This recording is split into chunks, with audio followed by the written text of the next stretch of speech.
প্ৰধানমন্ত্ৰী আৱাস যোজনা চৰকাৰে BPL কৰা আৰু এটা নতুন আপডেট লৈ আহিছোঁ।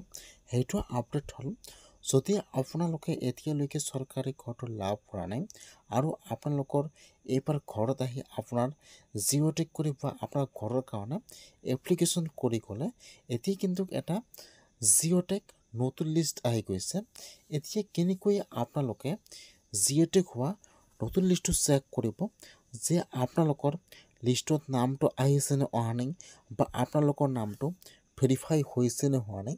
এতিয়া কিন্তু আপোনালোকে লিষ্টটো আপোনাৰ নিজৰ মোবাইলৰ পৰা চাব পাৰিব যে কেনেকৈ আপোনালোকে চৰকাৰী ঘৰৰ নতুন জিঅ'টেক হোৱা ভেৰিফাই হোৱা লিষ্টটো চেক কৰিব চাই লওক। এতিয়া আপোনালোকে ফাৰ্ষ্ট এইটো অপশ্যনত আহিব লাগিব pmayc.nic.in। মই কিন্তু আপোনাৰ সুবিধাৰ কাৰণে অপশ্যনৰ লিংকটো মোৰ ডিছক্ৰিপশ্যনত দি দিছোঁ। আপোনালোকে ডাইৰেক্ট ক্লিক কৰি ফাৰ্ষ্ট এইটো অপশ্যনত আহি যাব। হোৱাৰ পিছত আপোনালোকে ইয়াত চাব দি আছে আৱাসত ক্লিক কৰিব।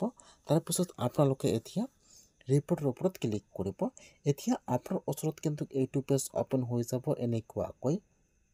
এতিয়া আপোনালোকে ইয়াত চাব, ইয়াত কিন্তু বহুতো অপশ্যনৰ লিংক দিয়া আছে এনেকুৱাকৈ ABCD অপশ্যন দিয়া আছে। আপোনালোকে ইয়াত চাব, ইয়াত যিটো যি নম্বৰ অপশ্যন দিয়া আছে ইয়াত চাব দিয়া আছে কনভাৰ্চন ৰিপৰ্ট। ইয়াত যিটো জিৰ 1 নম্বৰ অপশ্যন দিয়া আছে ষ্টেটাছ অফ আদাৰ job card SBM SCGG mobile number. এতিয়া আপোনালোকে জিৰ 1 নম্বৰ অপশ্যনৰ ওপৰত ক্লিক কৰিব। যিহেতু চব চাব লাগিব যে আপোনালোকৰ সকলো লিংক আছে নাই। এতিয়া আপোনালোকে জিৰ 1 নম্বৰ অপশ্যনৰ ওপৰত ক্লিক কৰিব। এতিয়া আপোনাৰ ওচৰত এইটো পেজ অ'পেন হৈ যাব এনেকুৱাকৈ। এতিয়া আপোনালোকে ইয়াত ক্লিক কৰিব নালাগে। ইয়াত ফাৰ্ষ্ট আপোনাৰ ষ্টেট নাম আছাম চিলেক্ট কৰি লৈ ল'ব। তাৰপিছত আপোনালোকে ইয়াত আপোনাৰ ডিষ্ট্ৰিক্টৰ নামটো চিলেক্ট কৰি লৈ ল'ব। তাৰপিছত আপোনালোকে ইয়াত আপোনাৰ ব্লকৰ নামটো চিলেক্ট কৰি লৈ ল'ব। তাৰপিছত ইয়াত আহি যাব আপোনাৰ পঞ্চায়তৰ নাম। এতিয়া আপোনালোকে ইয়াত আপোনাৰ পঞ্চায়তৰ নামটো চিলেক্ট কৰি লৈ ল'ব। ইয়াত আপোনালোকে কেপচটো বহাই দিলেও হ'ব, নিদিলেও কিন্তু একো নহয়। এতিয়া আপোনালোকে ইয়াত আপোনাৰ পঞ্চায়তৰ নেমটো বহাই দিব। ডাইৰেক্ট কিন্তু আপোনাৰ ওচৰত লিষ্টটো অ'পেন হৈ যাব এনেকুৱাকৈ। ফাৰ্ষ্ট আহি যাব আপোনাৰ ঘৰৰ ৰেজিষ্ট্ৰেশ্যন ID নম্বৰ আহি যাব। তাৰপিছত ইয়াত আপোনাৰ ফুল নেম আহি যাব আৰু এইফালত চাব দি আছে আদাৰ ষ্টেটাছ, যিসকলৰ কিন্তু ভেৰিফাই বা এপ্ৰুভ হৈ গৈছে এইসকলে লিখা আছে ইয়াত চিডিড।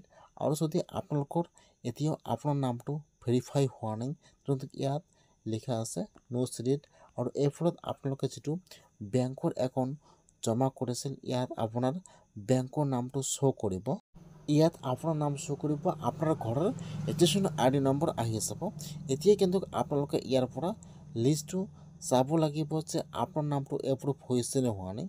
আপোনালোকে এনেকুৱাকৈ নতুন লিষ্টটো চাই লওক যে আপোনাৰ নামটো লিষ্টত আহিছে নে অহা নাই বা আপোনাৰ নামটো ভেৰিফাই হৈছে নে হোৱা নাই বা আপোনালোকে চৰকাৰী ঘৰটো লাভ কৰিব নে নাই।